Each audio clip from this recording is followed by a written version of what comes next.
Hello, everyone. Welcome to episode 8. We're on lucky number 8 of Ryan and Anna on Miami. Yeah, it's funny. I was looking back at videos we made a couple months ago, and I was just, wow, we've been doing this since July now? Yes, and the story keeps unfolding and writing itself. And the best part about Miami is that it always gives us a lot of stories to work with. Correct. There's always something. And what do we have in the news this past week, which I think is a continuation of the ongoing data points corroborating our Miami emerging as a capital of the world thesis. And that is Mr. Jeff Bezos, of course, deciding to make Miami his home. I think that is super significant. He is yet another person who has the ability to choose to live absolutely anywhere, and choose Miami.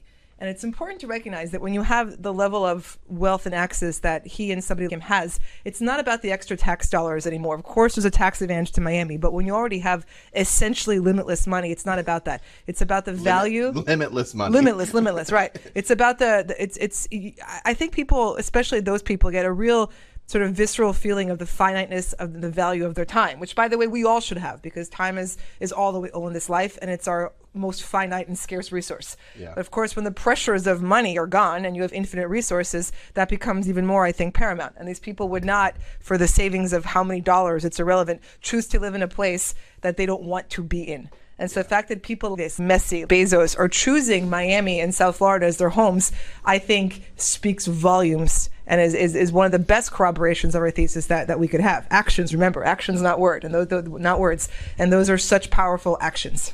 Yeah, I think there's a couple other points about Bezos that are interesting. First of all, he grew up here. Yes, he did. He's actually coming back home. And I feel like very few people know that. Correct.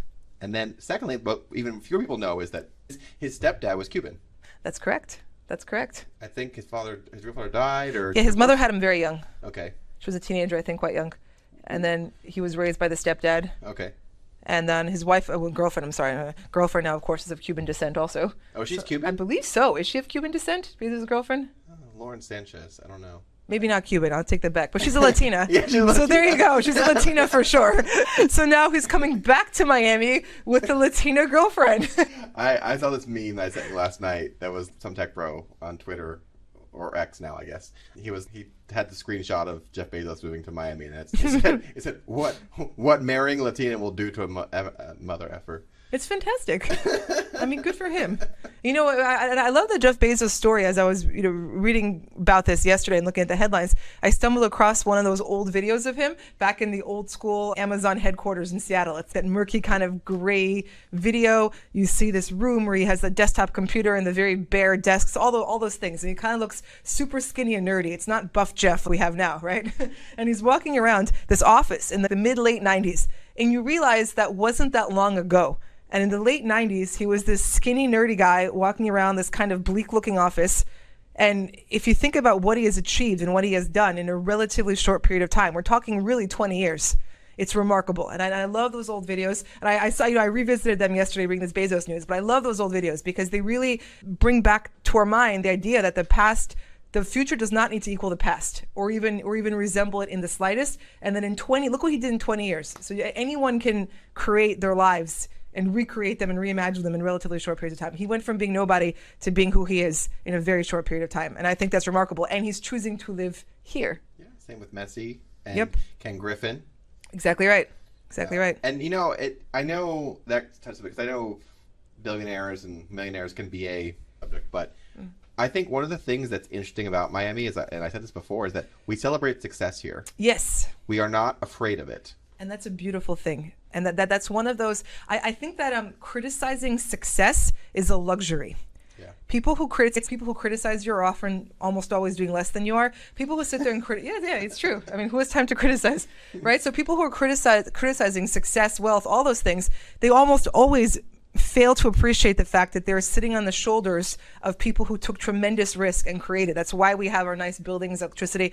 People got in wooden ships, crossed the oceans with nothing. So we're all sitting on the shoulders of people who took tremendous risk to create, and also they enrich themselves in the process. Yeah. So sitting in this first world, very nice place and criticizing success is in fact a luxury, and they don't realize it. But I think we're one of the only places left in the United States that I think. I agree. I could be mistaken. I agree. That if someone is successful and does well, We celebrate it, and we want them to celebrate it. If they want to drive that Lambo or that house on Indian Creek, And bedazzle the Lambo, God yeah, bless. like, dude, okay, great. Sure, it's a little gaudy or a little ostentatious, but it's okay. You're allowed to do that. Correct. And for me personally, when I see that, I'm, oh wow, that's cool.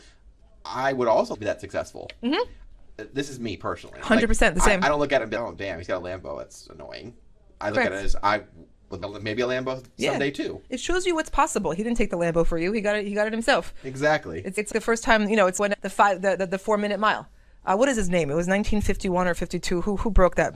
I'm blanking on his name right now. But in any case, until this man, it was 1951, 52, broke the 4-minute mile. It was considered a barrier that could not be broken. And this man ran it and he barely broke it. It was just under the threshold. But once one person did it, that same year, multiple other people did it too. Because all of a sudden it became a possibility in their minds that they could. It was no longer impossible. Okay. And you can only achieve things if you believe them to be possible. Then you have a chance, right? Yeah. So I think that's the best way to look at and perceive the success of others, is they're showing you what's possible. Yeah, and I feel personally that I have been a recipient of this because since I moved to Miami and I have been around this ostentatiousness of it all, I have done better financially than any other place I've ever lived. And there's a lot of work involved in that. But because everyone around me is well off or they're showing off stuff, I want to do that too. It's mindset. Yeah, so I don't see keeping up with the Joneses as a bad thing. No. It drives you forward. Correct. You have to. It's champion mindset, winning mindset or not. We approach this. I train jiu-jitsu every day with professional fighters, MMA masters, and it's the same approach. You have to believe that you're a winner, and that's the way that you're going to win, and you're not taking it from anybody else. And that's what's. It's a beautiful thing when we're getting. Look, humanity continues to evolve and advance, right? If you look at how standards of living advance around the world through history, no two places are ever equivalent. There are better places to be than others, right? You want to avoid being in the middle of the war. You want to avoid all those things. But the general trajectory is upwards. And that's because human innovation, the human spirit, the desire to create, it always flows somewhere. And you want to just kind of towards the places of least resistance. And we are that place now. I agree. Yeah, and I mean, we've always sort of been that place. Florida, since its inception, has always been a business-friendly, low regulatory, for better or for worse, low-tax environment. It's always been that way. It's nothing new. Right. I think we have to go back. This is very true. We have to go back to really what Florida was, the modern-day version of Florida, what it was. I don't think most people realize that California had been established and done for 100 years, and Florida was still literally swamp. Literally. People would say the last frontier was the West. It was not. It was South Florida. That's a great quote, Ryan. It's not my quote. I stole it from I love someone it. else. But Florida really is last frontier. And so it's new. It's new. And because of that, we had to prove ourselves. We had to make it a desirable place to be. Right. And how do you do that? You lower taxes. The government gets out of people's ways. For better or for worse. 100%. So that, I think, is important to realize that it's built into the state's ethos. Yep. Exactly. In a way that is not in modern day California or New York. That's an excellent point. It is part of the ethos. Yeah. You come here and you make it work, or you bring the resources that you have gotten and you make it work. And then we celebrate when you do. Correct. It's a great thing. And another thing on the other side of this, Washington recently introduced their 7% capital gains tax. Washington State? Yeah, Washington State. Because Washington does not have income tax, Florida that way. But they increased... They have a capital gains tax, too. We do not. Correct. And, well, people will leave. Yeah. And it goes, remember what you were talking about Chicago with the wealth taxation. derivative trading Yep. with Los Angeles and the mansion tax. And that is the exact opposite of celebrating success. Correct. And these feeder jurisdictions will keep doubling down on these positions, as we've been saying, and I think keep introducing these wealth taxes, which seems counterintuitive because people with money, usually it's easier for them to leave. Yeah. And many of them will. So why is this happening? This goes back to the one thing we talked previously about, is that politicians mostly just care about getting reelected and their own self-advancement, and which is not necessarily aligned with the long-term prosperity of their jurisdiction. So I believe they will keep doubling down on these losing positions and keep pandering to the growing percentage that does not pay in. Yeah. and it's going to spiral. Momentum cycles are very real things. They're going to keep having negative ones while we're going to keep getting positive ones. Yeah. It's the Venezuela effect. It's the same playbook. Or- All of it. Yeah. All of it. It seems obvious from the outside, and it kind of is, but the inner dynamics are such that those types of actions are rewarded in the sense that these people get reelected. Yeah. And, you know, I think also, listen, do I think that billionaires should exist? I think that's a question for a separate conversation. Maybe I'll be a billionaire someday. I don't know, but I don't know if it's a failure or whatever. I don't know. That's a whole other conversation. But we have them today. Mm-hmm. We have them. They're here. So what are we gonna do with them? Ken Griffin. Mm-hmm. He sponsored a huge portion of the Underline. Yep. And also art things and things that the colleges around here. So right. They're all in Miami. Yeah. Citadel is all in. Correct. Yeah, and they're building a giant new headquarters on Brickell Bay. So it's. I don't know. There's a long conversation to be had there about that. But well, when it comes to questions of wealth caps or what to do with wealth, there's the theoretical conversation. But then when it comes to practical terms, the question is who decides. And that's the scary part. Because corruption, narcissism, all of that is highly rewarded in politics. And do we want those people deciding what happens with anyone's money? I don't think we do. Yeah, because it's a slippery slope. Once you've said there can't be billionaires, okay, well, who decides? Should there be millionaires? Right. Should there be people with $100,000? And then who decides how to enforce that cap? Where does the money go? Yeah. I mean, the history of the world is nothing really more than governments lying to their own people. And that's very much the truth today. So the less money that the government has to waste, the better. And I think one of the things that sort of boggles my brain is when you have your favorite word, your feeder jurisdiction, they make decisions. Let's say the mansion tax in LA or the capital gains in Washington, and they make these decisions. These people are somehow handcuffed to their space or their physical home that they own. And that is something I don't understand. It's okay, I'm going to make this thing that's bad for this person. And you're going to stay and take it. You're going to stay and take it. What? I think it's just those politicians. It's a talking point that gets them reelected and keeps them in power. Yeah. It's pretty obvious to think that, okay, you're going to disproportionately affect a certain percentage of the population with this wealth tax. Some of them, not all, but some of them will leave. And a small percentage of people account for the majority of tax base in all these places. And you lose just some of them, you disproportionately affected your revenue. I read somewhere, don't quote me on this, but because Jeff Bezos sells a lot of Amazon stock. Mm-hmm. And by moving to Florida, they said he's going to save $70 million every time he sells. I read that too. It could be. The stock. It absolutely could be.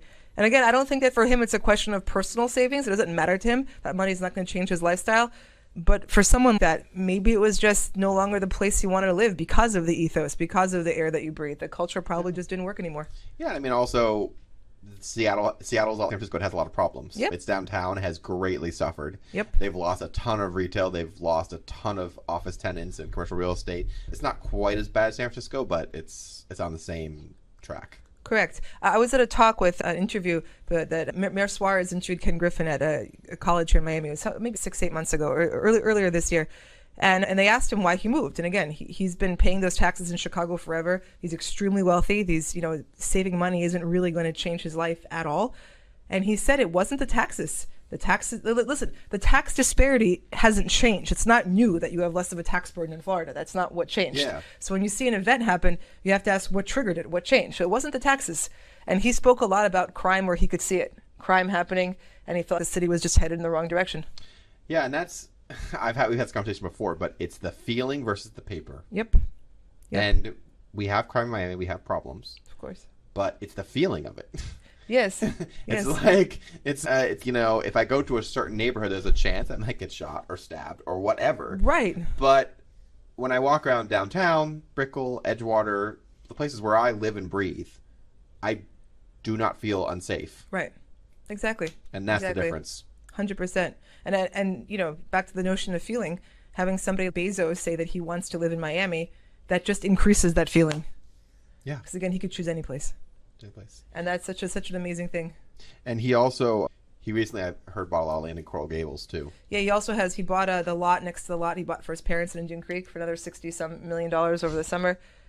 It doesn't matter. I mean, you know what I mean? Can you imagine this? This would be us going to Best Buy and buying a computer. I'd be like, Ryan, that towel's really cute. Can you buy it for me? The one with the flamingos. Yeah, and then you're just, oh, sure, I'll buy one for you too. Yeah, exactly. And don't even think about it. Like that is the amount of money. That's how he buys mansions. One day. Someday, yes. We're actually going to have a conversation about that after about Correct. podcast. Correct. We're scheming over here. Always. But yeah, I don't know. It's just fascinating to me, and I'm just very happy that I made the choice to be here when I did. Same. I don't think I could have made a better choice. And it's 8 years or so for you? 7 and 6 months now. Okay, yeah. cool. I got here in June of 2017. Okay. But yeah, I don't know. It just I'm very happy, and I know I'm a mommy booster, and that's my whole thing. But I'm just happy to be here. Mm-hmm. Same. And I you know what, I do this every year. I sort of every couple of years I go through and I think I do a little study. Should I be somewhere else? Should I live somewhere else? And I go through. I look at apartments in other states, other places. I look at cost of livings and all of that. And I try and be as objective as I can. And then I just nowhere else. Really, and it's so healthy here too. There's that cumulative effect of having nice weather and sunshine all year. And also hot people. Yes, exactly right. I feel like if I don't keep up some physical appearance, I get voted off the peninsula. I have to get weighed publicly for competition, so I actually have to make weight. I don't know if I could do all I had a pizza today. I was so cold at that hotel for the conference. I ate a pizza. No more food for me today. No, I'm kidding. Oh boy. So yeah, this is all fascinating, and I think you're going to see Jeff Bezos fountains and stuff in Miami now. I think this is just paving the way for more. It's when Citadel moved here, it paves the way because these people are the vanguard. They're the symbolic head. When they do something, it clicks in other people's brains and everyone notices. Yeah. And it's just going to usher in more. And there's a whole bunch of other ones. What are they? They are a law firm, I think. Oh, yes. They are opening up a thing. That was another big one. I read that, yep. There was another one too I read recently. There was 3 or 4 this week that. Yep. Oh, when was it? PricewaterhouseCoopers? One of the consulting people was opening up in 545 when go over the office by 95. Mm-hmm. There's a couple that moved in there. All we need is Elon Musk now. I don't know. I feel like Elon Musk is a trend follower. He might this trend line. He might. I mean, does he like Jeff Bezos? But they compete. They're competition. I don't know. It's unclear. I mean, he had those fake call-outs with Zuckerberg. Well, I don't know. But I don't know. I mean, I feel like Elon Musk likes Miami anyway, so. I know, but for him to be, I'm moving to Miami too. Had that be the next headline? That would be great. I'll take it. We're putting it out there. It's funny. I sent the news to my friend Julia, who's been a lifelong person here, and she's bought a house. I sent her the news about Jeff Bezos live here, and she was, oh, it's so over. And I'm like, no, it's just the beginning. No, she was, it's over as far as Miami was. It's too much now. Oh, I see. And I was, girl, please. She's bought a house. Her house, I think she bought a house for, I don't know, 700,000 something. Mm-hmm. Your house is worth next year, please. Yeah, exactly right. Exactly right. Ride that wave. Really stop complaining. Exactly. I'm the one who's going to be complaining. I rent, so exactly. I can complain. I don't know if you saw, but I got the keys to my new place. Congratulations. That's exciting. I walked around. It's very nice. I'm moving to Canvas. I think I told some of you guys that. It's so nice. It's so nice to be back in a condo building. And the amenities in that building are super fun. Yeah. The rooftop pool and they have a racquetball court inside. There's a climbing wall, right? And a sauna, which I'm very excited about. I wish it had a steam room, but that's I'll survive with a sauna. That's super cool. One of my things for staying healthy is thermal therapy. Yes. I don't cold, just hot. I hate the cold. Yeah. Well, you're from Serbia, right? Yeah. Is it cold there? No. No. It's the same temperature pretty much as New York City. Okay. Like same type of seasons. Where is that anyways? I don't even know. It's just north of Greece. Ah. It's the Balkans. It just goes Greece, Macedonia, Serbia. It's all. Oh, very cool. Yeah. But yeah, anyways, I don't like cold. So I do steam and sauna twice or 3 times a week. Stay healthy. That's I sweat it out until I'm dying almost. And then I have training partners that make me get into cold water. Nope. Oh, I hate it so much. But I'm so competitive that I don't want to seem like a wimp in front of them. But alone, if I had to go into ice bath alone or the cold, I could not. I absolutely could not. But pure pressure and competitiveness, yeah. Yeah, I don't do cold. Anyways, moving on. Let's chat about some news. Was there any news you wanted to chat about? News. General market update. So October closed out, and it's still a bit early. I wait for a few days more for the MLS to close out. But the median condo price in the county dropped again month over month. We have 2 months of overall drop, which is not a bad thing at all. Remember, we went up almost 70% in 3 years. So it's not bad. Interestingly, we've kind of diverged a little bit here in pattern. The single family home market continued to climb up. And that's something that I've talked about before too, is that when it comes to single family homes, you can't build more of them really. Yeah. You could replace existing and create new stuff that maxes out the lots, is more expensive, blah, blah, blah.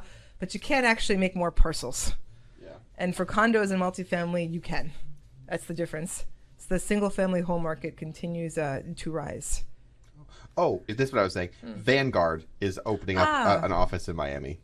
BlackRock, or the one that everyone hates, but they're them coming here is actually a good thing. Okay, so as far as news, what is interesting happening recently? There's still so much going on as far as construction. Yep. I just look around, I'm just like, wow. On my block, they 501 First finally restarted, which is so Miami. Apparently they went vertical without getting all of the code and fire requirements. Oh. And the city was, what? How did they do that? And so then, so they put a hold on it. It was on hold for a month. Oh. So that is back into construction. Ocon Tower is finishing up their pilings. So it's taking a long time because it's super tall, so they have to go really deep. Also, Waldorf Astoria is just about done with their deep mixing and pilings as well. So it's gonna be pretty cool. We actually have two super talls sort of on the same construction timeline. We have Waldorf and Ocon both going at the same time. I'm excited for those two. I am too. Those are great projects. Yeah.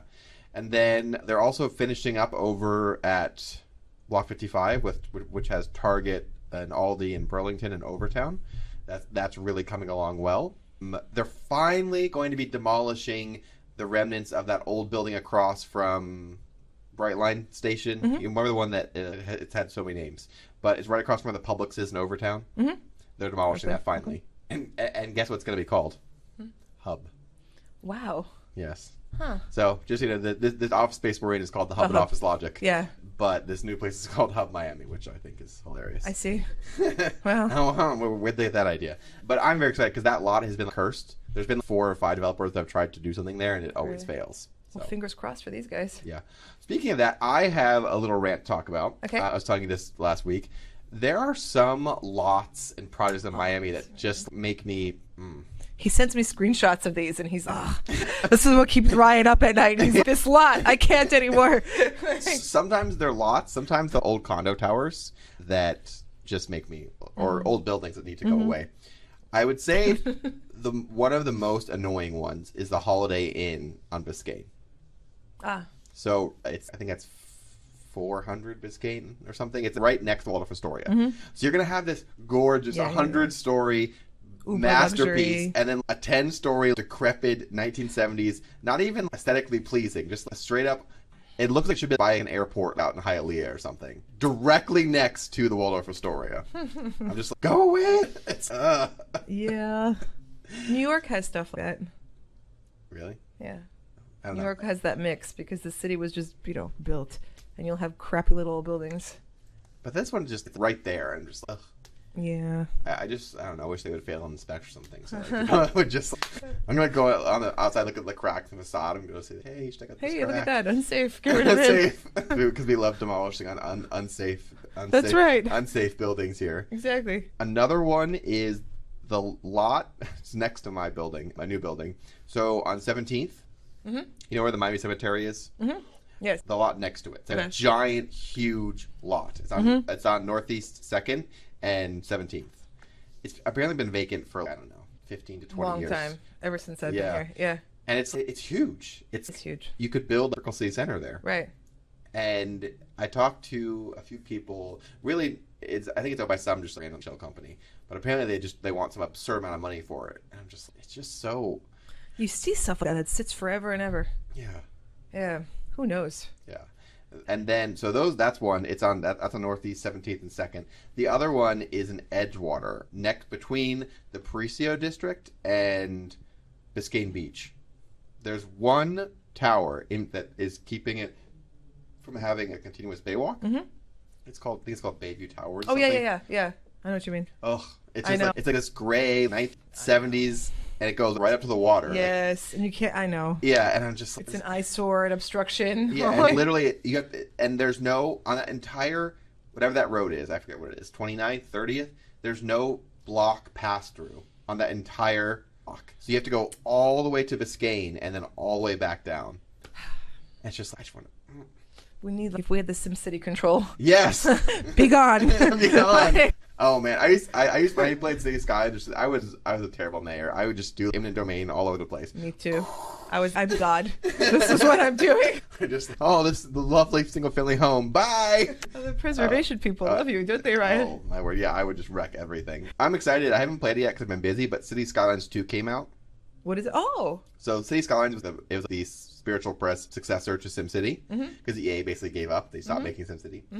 City Skylines, the original, was a smash hit, and they just released last month the second version of it. Oh, that's exciting. I know. I haven't touched it because it's addictive. I can't, yeah. And if I play it, I'll be lost for... I have a zero tolerance policy for video games because I know that if I start, days could go by, and I can't do that anymore. Sagittarius. Yeah. So, but yeah, I do want to play because I do... But my cities just always devolve into chaos and traffic. That's what happens. Like I say I'm an urbanist and all about pedestrian, but I just build cities with just hellish highways, and they're always just backed up. I can't fix it. I just add more lanes, and it doesn't work. I know. I know. It's how it works. What else annoys me? Do you have any buildings that annoy you? Off the top of my head, what annoys me? No, off the top of my head, I can't think of anything. Okay. A couple more that I wish would go away also is all the ones... He has more, everyone. I have many. All the ones in front of the Four Seasons. Oh, yeah. And Brickell Bay Drive. Yeah. See, I'm just good at not seeing things. I just pretend they don't exist. Now when you say them, oh, yeah, I know, but I don't acknowledge they exist. This is not financial advice. I'm not a realtor. But if I had money to burn, I would be buying units in all of those stupid old buildings.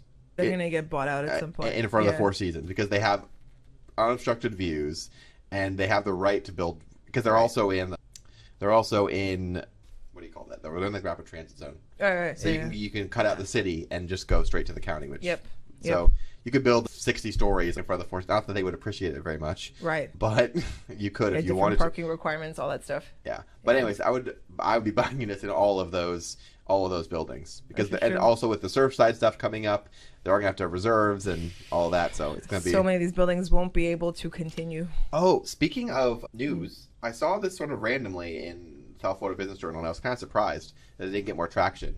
So, do you know the Santander building on Brickell? Vaguely. Not well. Brickell Ave? Yeah. It's sort of next to the Four Seasons. Yep. They are vacating that. Oh, really? And moving to Coral Gables. Wow. But that is good news because that building is kind of... It's just... whatever, nothing special, but it's in a fabulous location. Right. It's across the street from 1428 where they're going to do that whole thing. So to me, that tells me that wheels are turning in the back end. They're probably going to redevelop that lot soon. Interesting. And it's a huge lot. It's a great spot. Huge lot. It has a huge building in the front, a giant parking garage, so you could build something major right there. So I surprised I didn't get more. I missed it. More coverage. Are there any other? The grand Mac Daddy of annoyances. So where I currently live on 5th Street, at the end of it, right before you get to Biscayne, there is a former affordable housing building there. It's called the Harry Kane Tower. Okay. It's right next to the fire station on 5th. Okay. And it closed down, I think, 18, and it's just been left ever since to deteriorate. Oh. The problem, from what I understand, is that it's zoned permanently for affordable housing, actual affordable housing, Covenant or something. And Miami-Dade College wants it. Miami-Dade College wants that, and they want the firehouse too. Because that's the only section of that whole block the whole continuous Miami-Dade College they don't control. Okay. And they want that section. It's owned by I think it's owned by the county, but it has to be used for affordable housing. Okay, got it. And the building is literally disintegrating. They let it deteriorate. Well, no one lives there. It's just an abandoned building with there's water coming out of it and demolition mold. By neglect. But by the county. Yeah, it's so, and I posted on Twitter to both mayors, and I'm just like, can we just demolish it at this point? Just get leave rid of the it. eyesore. What's the Yeah, plan? if you're fighting over the land, just demolish it and leave the land blank. It's better than having that. Yeah. Yeah, just fight. You can fight about it for the next 10 years, but just delete it first. We're seeing a pattern here. Oh man, Be gone. Yeah, People tell me I should go into politics all the time. Oh God. But I know you wouldn't No. want to see this in politics. No. I would probably get. The first time someone was this thing stupid, I'd just probably slap them, and then I'd be on the front page of the Miami Herald or something. Slapping somebody. Yeah, it'd be very Miami, but I don't have tolerance for stupid people. That'd be kind of great.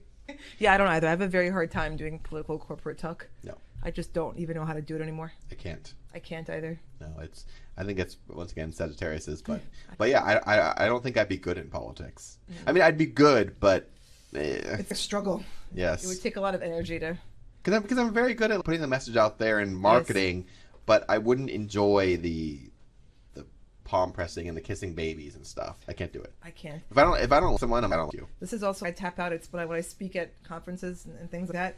It gets a bit much having to talk to so many people after. Yeah. And I have a very hard time speaking with people who are a little corporate. Yeah. I just don't know how.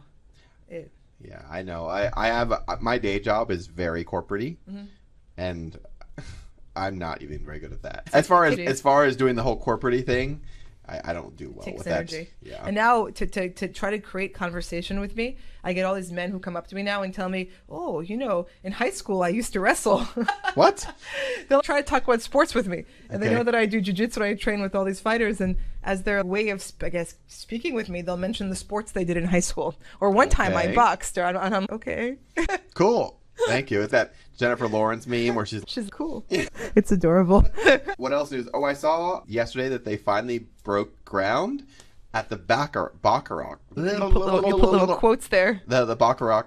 Why can't I say that? Can you say Baccarat? I don't know. Which is amazing to me that they somehow figured out do that. How to do all that because the ancient artifacts. So if you follow me on Twitter for any time, you know that I have this thing with related, but also with Baccarat in general. That has been their wishes and dreams trademark project for many years, and there's been scandal. It's been the most Miami project in history, and they found Indian artifacts at the site, then stuff. They found all kinds of That's okay.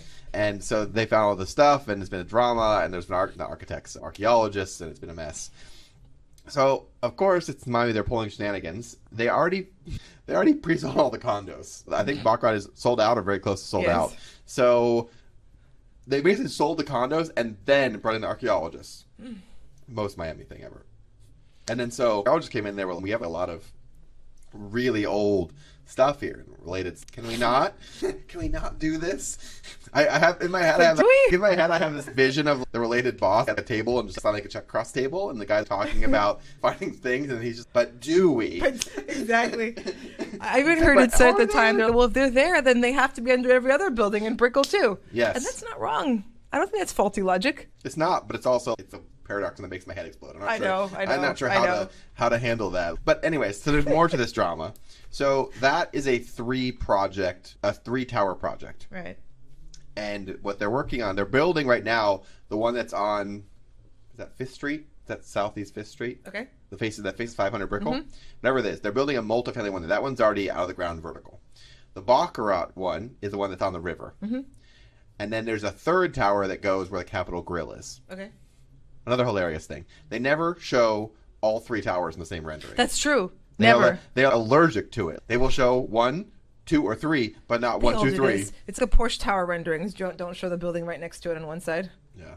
Or I love when they do the renderings and they show a tower and then a lush park all around it. No, it's not like that. There's no lush park, and there are buildings on either side. It drives me up the best, wall. Especially for pre-sales, for condo pre-sales. It's this beautiful tower in isolation. It's not that. It's like, are y'all planning to destroy all the buildings around it? What's the plan? But it's funny because where I'm moving canvas, I think it's hilarious. I think it's very petty. I'm all for pettiness. They built the tower next to canvas on the north side. Like this. You can reach out off your balcony and touch. Hey neighbor. Hey neighbor. Got any sugar? Pass me something. And it's even more petty because they didn't even, the side that faces canvas, it's just a blank concrete wall. Right. Like, I mean all the way up.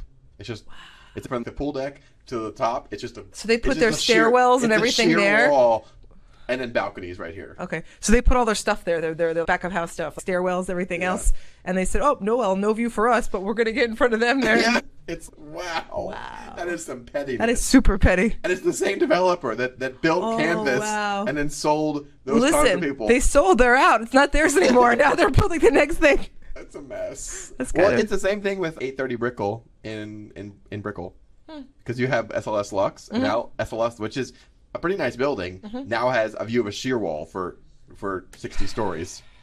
It's this close, too. So moral of the story, everyone, it's important to recognize the potential of the lots next to which you are purchasing.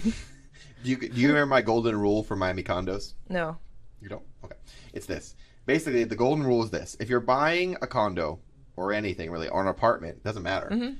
If the water, the Biscayne Bay, Atlantic Ocean, or a historic park is not directly in front of you, yes, or directly across the street, if there is anything in between there that's privately owned and you currently have a view, your view is temporary. Correct. I agree with that. That is the golden stock rule. 100%. Water, a historic park, or the river, your view is temporary. Yep. Exactly right. Or unless the building in front of you was literally just built. Correct. If it was built in the last 5 years or something, you're good for a while. You're good for a while. But otherwise, your view is temporary. Very true. I almost think we should make an AI thing that compiles the projects that are incoming, the views, and then does a cross check, and then it's like this one's gonna have a good view for next. How many years you got there? How many years? Oh, time to sell. Before everyone else figures it out. I think it's important for me. The view is the most important thing for me. Same, my views. I have to have a view. My building currently, not the best building, but my view was great. I was fine with it, but I had a view. Same. I cannot have a view of a wall or someone else. No. It's what you see every day. It's so important. Yeah. So, I agree. Yeah, that was. That's important things to consider, especially when people buy pre-construction. Yeah. Is be super aware of, again, the potential buildable whatever of the lots next to you. Yes, and not for shade, but most realtors are not going to tell you this. They're not going to tell you this. They're not going to. They don't know, and they don't care to know, and they're not going to tell you. I mean, I did give a shout out to my realtor Kevin, who is absolutely fabulous. I know everyone in Miami is a realtor, literally everyone, except for me, apparently. Until a certain person always is trying to get me to be a realtor. Who? But yeah. So, anyways. I'm actually a governor of the Association of Realtors. Yes. And we have the largest association in the country. And actually, we've hit new membership highs this year. I'm sure. We have over 60,000 members. And the second largest association is one in the Houston area, I believe. And they have 20,000 fewer people. They're a third smaller than us. Yeah. But anyways, Kevin's great. He's fabulous. He's helped me with all my places. Helped a ton of people in my friend group. He's great. If you need a realtor who's not your typical Miami realtor, he's not the one that shows up in the Maserati and the three-piece suit. He's in Converse and jeans and a t-shirt, but he knows all the HOAs. He knows all the associations. He knows all of them. So he's a ninja. It's fabulous. Wonderful. So that's my pitch for that. Anyways, I want to talk about a video I saw. I stumbled across on Instagram a video of a girl talking about her apartment in Miami. Oh yes, but her rent was with her. Yeah, roommate. Rent was, and it was really fascinating to me because I think she was an OnlyFans girl or adjacent. I don't know. Yeah, it looks good. Yeah. I didn't click into her. Right. Tree, you didn't subscribe to her OnlyFans. But it seemed that was her generalized gist. Anyway, she lives in a Mello building, I do currently, and she was going through and talking, and she's from California. That's where she's originally from. She's been in Miami for about 2 years, and I think that's what she said. And so she was talking about how much her rent was. Her rent for a 2-bedroom at, I think that was Art Plaza. It was Art Plaza. Was $3,000 for a 2-bedroom. And she has a roommate, yeah. With a roommate. And so she said and the video title was she was paying $1,450. Yeah. And the entire comment section was basically littered with two people who didn't believe it was that cheap, and people from Miami telling her to go back to LA. Yeah. Those were two people who were talking. Yeah. But it was fascinating to me because it really hit a point that I always make, is that Miami's had a lot of increases in rent and stuff, but relatively speaking, we are still a good deal. Yes, we are. And that, I'm going to have all locals yelling about this because I understand, but if you just take 2 seconds and compare the rents in most comparable buildings you can get across San Francisco and LA and Miami, it's a different universe. Because it's not just the price, it's what you get for the price. Exactly. And at those lower prices in those cities, you're getting disgusting old buildings, and here you're getting new ones. Yeah. And that's what she was talking about. She had this huge balcony and this view, and she had a pool. Washer and dryer in her unit, lots of storage space. And she was paying $3,000. Yep. But her portion was only $1,450, which is even better. But it was just funny that people weren't believing, I want to see your lease. I want to see the actual price. The thing is, I knew it was correct. That's about what I pay in more or less the same building. But that was a very interesting sort of disconnect from, not disconnect, but observation. Absolutely. So yeah, New York City for that price, you're getting a studio. Or it's going to be old and crappy, whatever it is. It's not new product. Yeah. Yeah. It'd be $7,000 to $8,000 in New York. That setup. Oh yeah, 100%, with a washer dryer in unit, nice new property with balcony. Oh yeah. So anyway, you're over 6,000. I know people will fight me about that, but it basically just is what it is. You can't really argue with the facts of it all. Miami is expensive for Florida. Right. It is not expensive for the rest of the country. No, and it's not expensive for a city of its stature. Yes. And for what you get now. What it is expensive versus what the incomes are here. Correct. And that's a problem. We know this. We've covered it at length. But if you have a good income, and the thing is, you don't have to have an insane income. No. You really don't. Yep. It helps, obviously. Money helps with everything. But as long as you have a decent job. And I would argue that the same does not hold for New York, which is where I grew up. I would never qualify for an apartment in New York. Right. And it was to live a decent lifestyle in New York, you do need a lot more money, even relatively speaking. Yeah. I feel like in New York I'd probably have to make $200,000 to $250,000 to have my same sort of lifestyle. Yes. 100%. And I don't make anything near that. 100%. Right now. 100%. So yeah, and that goes back to what I was saying about me looking at other cities and comparing what I would get. It just doesn't compute. And you would have winter. Yes. And rats on the subway.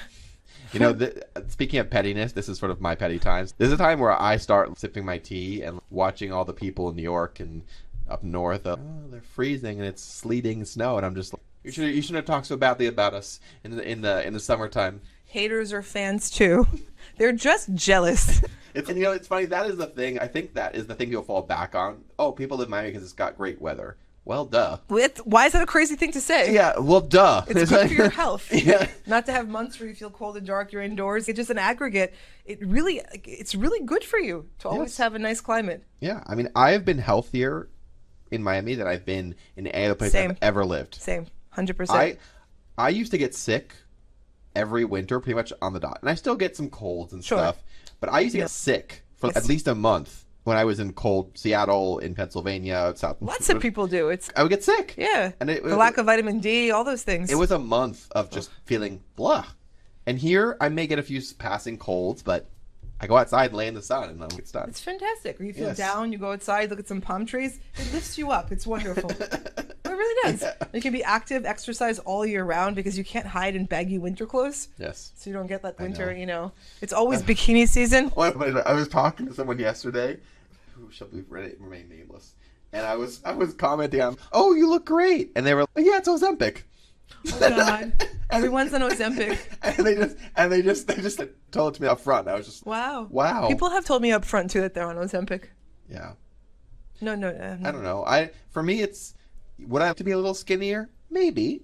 Do I want to spend half my life in the gym or a risky injection? When you give me a pill that's very tested, very safe, I'm gonna pop it. Right, but I don't know about this.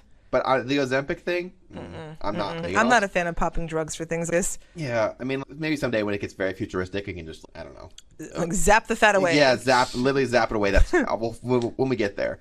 But I don't know. To me, it's not worth it. Nothing is a net zero effect. It doesn't exist. You're putting something in your body. It will have side effects. It's impossible for it not to. And I can always tell, basically, when someone's on Ozempic or adjacent drugs. I can always tell. Because one of the things that it gets rid of the fat here. Oh. I can't pronounce it, but there's a name for the fat here. Yeah. And the thing is, once this fat is gone, it doesn't come back. That's why people get filler. Yeah. Because they put it back in their face. Yeah. And when you lose this, you look very gaunt and older. Yes. Especially if you're an elder millennial, myself. This is the time of your life where you start to, lose volume and stuff here. Correct. So it's once you lose it, it's gone. Exercise, people. Yes, exercise. Exercise. Lift weights. Get some sun and wear sunscreen. Yeah, wear hats, wear sunscreen, exercise, lift weights. There's no magic bullet. You just have to do those things that people have always done with consistency. Yeah. Well, yeah. I mean, I think we this is a great conversation. We covered a lot today. We did, and it's all around this Miami theme about the flow coming and being your best self. Go on. What do you think? I think that is I always say Miami has a lot of hard and a lot of soft benefits, both ways. And the soft benefits are a little harder to fully explain and talk about. Correct. It's that feeling. It's the feeling, and when you walk around and people are happier, and I don't know, It's a very real thing. and it's you have to sort of be here to figure it out.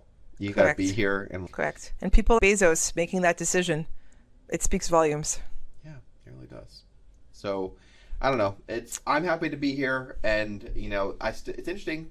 I still get people pretty much every week ask me questions about moving to Miami. Yeah. It has slowed down since the peak, but I still get them. It's still inbound. Actually, census data just came out for 2022, and it shows that the flow of people from New York, the net flow, was higher than the previous year to Florida. Wow. Yeah. And I dig into those numbers this weekend, but it just came in. We should get to cover that in our next podcast. Yep. Cool. All right, guys. Well, thank you so much for watching for this very rambling, but I know. but awesome podcast. Here in Miami. And it's always we make this because I'm doing it and because I think you're doing it. I too. love it. But we do it for you guys. And so if you have questions, comments, things we should cover, things you want to see, we are more than happy to hear it. Yep. And have a great weekend, everybody, or a great week, whenever it is that you listen to this. Episode number 8. I have to plan my move. Oh, you're moving now. Yes. Oh. Wow. But I'm to the point now where I just hire movers and just don't even think about it. Yeah, it's the best way. I used to move myself too, but with friends. Like, yeah, I'm just paying. Y'all can do it. Correct. Let the professionals handle it. Yeah, I can't. Cool. I don't pull age, but I'm too old for that. Oh no. This back can't handle it anymore. 35. Oh, and our birthdays are soon. That's right. What are we doing? I don't know. I think we should do something. We should do something. Yes. We will. I'm excited. Okay. Cool. All right, guys. Thanks for watching, Ciao, and ciao. we'll see you in 2 weeks. Bye-bye.